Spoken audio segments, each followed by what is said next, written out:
जय माता दी। प्यारे भक्तों, आप सभी का स्वागत है, अभिनंदन है आपके अपने चैनल पर।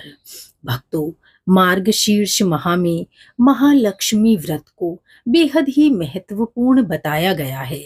मार्गशीर्ष माह में महालक्ष्मी व्रत करने से घर में धन धान्य की कभी कमी नहीं होती और व्यक्ति के जीवन में चल रहे समस्त कलेशों का भी नाश होता है।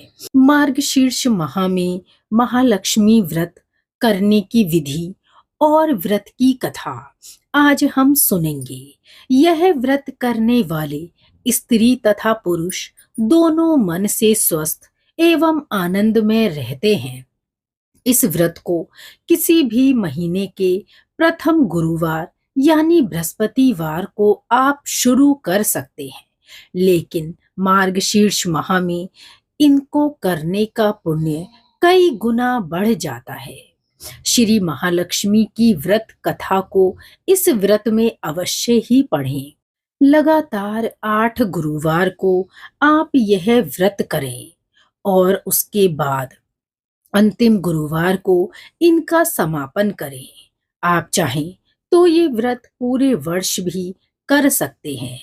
गुरुवार के दिन 8 सुहागिनों या कुंवारी कन्याओं को आमंत्रित कर उन्हें सम के साथ पीड़ा या आसन पर बिठाकर श्री महालक्ष्मी का रूप समझकर हल्दी कुमकुम लगाएं।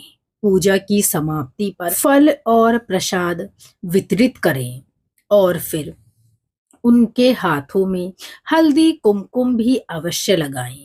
पुरुषों को भी यह व्रत करने से बेहद ही पुण्य की प्राप्ति होती है। जिस दिन व्रत हो उस दिन उपवास करें, दूध फलाहार करें, खाली पेट ना रहें। रात को भोजन से पहले देवी को भोग लगाएं और अपने परिवार के साथ भोजन करें। पद्म पुराण में बताया गया है कि यह व्रत गृहस्थ जनों के लिए है।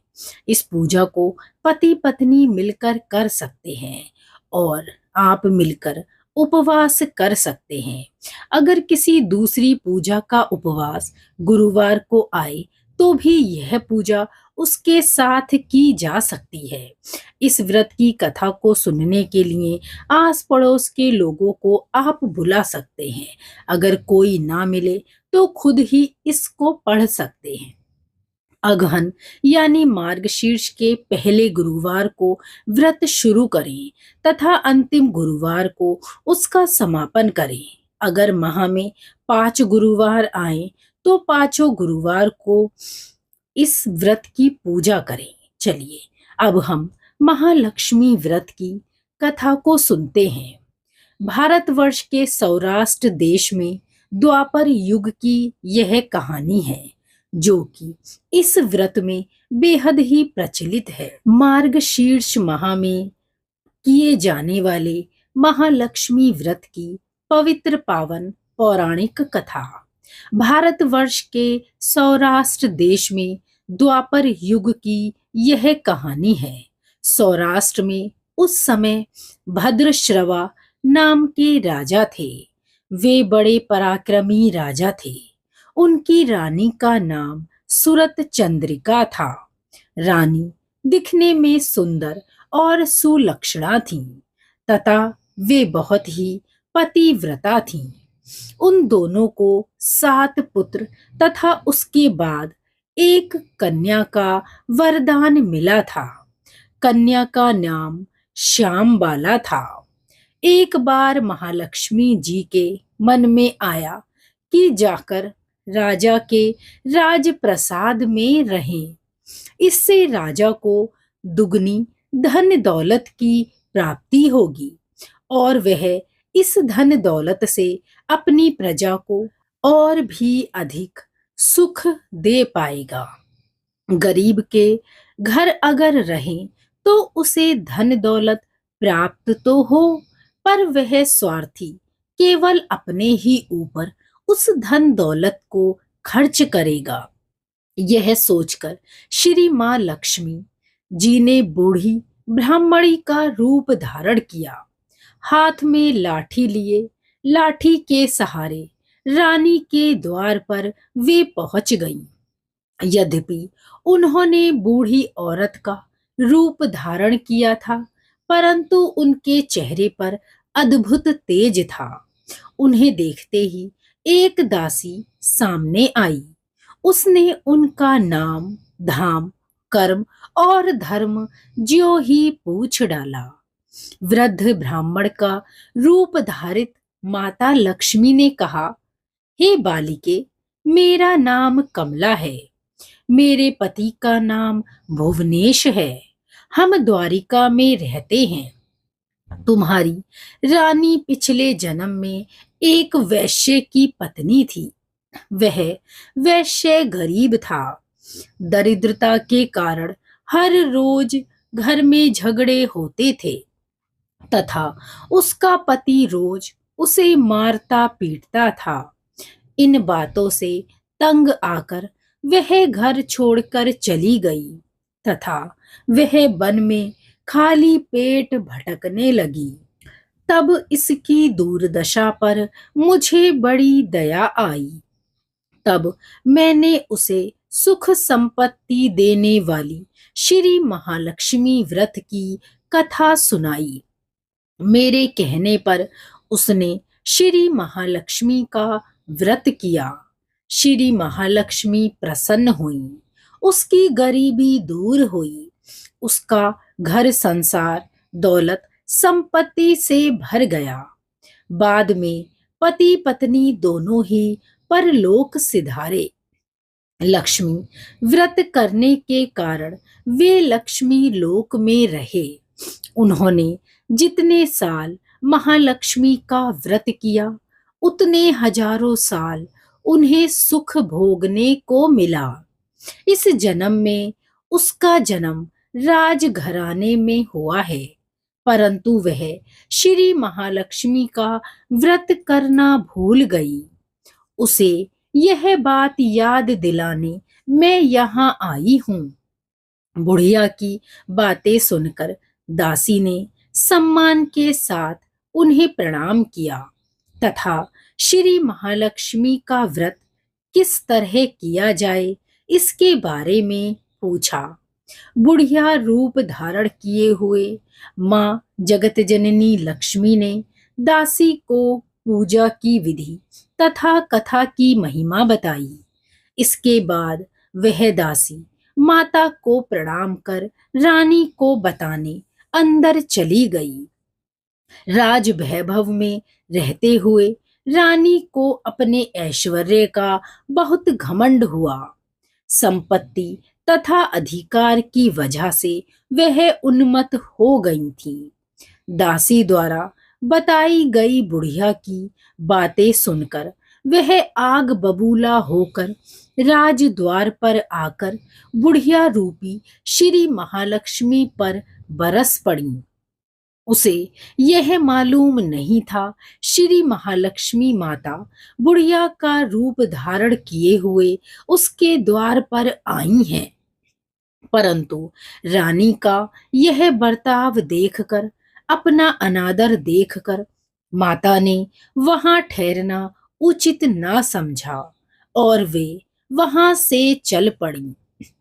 राह में उन्हें राजकुमारी श्याम बाला मिली। उन्होंने श्याम बाला को सारी बात बताई। श्याम बाला ने अपनी ओर से श्री महालक्ष्मी माता से क्षमा मांगी। महालक्ष्मी माँ को उस पर दया आई। उन्होंने श्याम बाला को श्री महालक्ष्मी व्रत के बारे में बताया। उस दिन अगहन यानी मार्गशीर्ष माह का पहला गुरुवार था। श्याम बाला ने परम श्रद्धा से श्री महालक्ष्मी का व्रत रखा। फलस्वरूप राजा सिद्धेश्वर के सुपुत्र मालाधर से उसका विवाह संपन्न हुआ। वह धन दौलत ऐश्वर्य और वैभव से माला माल हो गई। पति के साथ ससुराल में आनंद से दिन बिताने लगी। इधर श्री महालक्ष्मी पर रानी पर प्रकोप हुआ।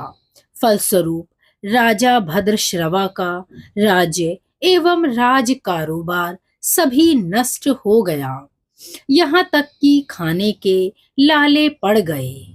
ऐसी हालत में एक दिन रानी ने राजा से निवेदन किया, हमारा दामाद इतना बड़ा राजा है, धनवान है, ऐश्वर्यशाली है, क्यों ना उसके पास जाएं, उसे अपना हाल बताएं, वह जरूर ही हमारी मदद करेगा। इस बात पर राजा भद्रश्रवा दामाद के पास रवाना हो चले। राज्य में पहुंचकर एक तालाब के किनारे थोड़ी देर विश्राम लेने के लिए वे ठहर गए। तालाब से पानी लेने आते जाते दासियों ने उन्हें देखा। उन्होंने विनम्रता पूर्वक उनकी पूछताछ की। जब उन्हें यह मालूम हुआ कि वे रानी श्याम बाला के पिताजी हैं, तो दौड़ते हुए जाकर उन्होंने रानी को सारी बातें कह सुनाईं। रानी ने दासी के हाथ राज परिधान भेजकर बड़े ठाट से उनका स्वागत तथा आदर सत्कार किया, खान पान भी करवाया। जब वे लौटने लगे तो सोने की मोहरों से भरा घड़ा राजा को दिया। राजा भद्रश्रवा जब वापस लौटे तो उन्हें देखकर रानी सूरत चंद्रिका खुश हुईं। उन्होंने सोने की मोहरों से भरे घड़े का जब मुंह खोला तब वे आश्चर्यचकित रह गईं। घड़े में धन के बदले कोयले मिले। यह सब भी श्री महालक्ष्मी का प्रकोप था। इस प्रकार दुर्दशा में और कई दिन बीत गए। वह दिन अगहन मास का अंतिम गुरुवार था। श्याम बाला ने श्री महालक्ष्मी व्रत किया, पूजा की और अपनी माता से भी सम्मान पूर्वक इस व्रत को करवाया। इसके बाद रानी अपने घर आईं। श्री महालक्ष्मी का व्रत रखने पर उसे फिर से अपना राजपाट, धन दौलत, ऐश्वर्य प्राप्त हुआ। फिर वह सुख से और शांति में आनंद में जीवन बिताने लगी। कुछ दिनों के बाद राजकन्या श्याम बाला अपने पिता के घर आई। उसे अपने घर देखकर सूरत चंद्रिका को पुरानी बातें याद आ गईं। यहीं कि श्याम बाला ने अपने पिता को घड़ा भर कोयला दिया था, उसे तो कुछ भी नहीं दिया था। इसी कारण श्याम बाला को पिता के घर आने पर उसका कोई आदर आतिथ्य नहीं हुआ, बल्कि अनादर हुआ। पर उसने इस बात का बिल्कुल भी बुरा नहीं माना। अपने घर लौटते समय उसने पिता के घर में थोड़ा नमक ले लिया। अपने घर लौटने पर उसके पति ने पूछा, अपने मायके से क्या लाई हो? इस पर उसने जवाब दिया, वहां का सार लाई हूं। इसका मतलब क्या हुआ? पति ने पूछा। श्याम बाला ने कहा, थोड़ा धीरज रखिए, आपको अभी सब मालूम हो जाएगा। उस दिन श्याम बाला ने सारा भोजन नमक डाले बिना बनाया और परोसा। पति ने खाना चखा। सारा खाना नमक बिना था, इसीलिए स्वाद ना आया। फिर श्याम बाला ने थाली में नमक डाला।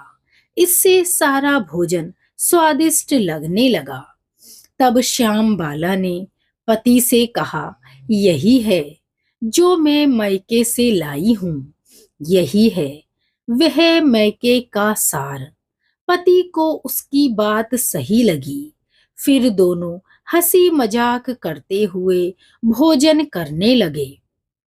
ऐसा माना जाता है कि इस तरह जो कोई श्रद्धा भाव से श्री महालक्ष्मी व्रत की पूजा और कथा करता है, उसे माता रानी की कृपा और आशीर्वाद प्राप्त होता है। सुख संपत्ति और शांति मिलती है। सभी मनोकामनाएं पूरी होती हैं। परंतु यह सब प्राप्त होने पर माता की पूजा को भूलना नहीं है। हर गुरुवार को व्रत पाठ अवश्य करना चाहिए।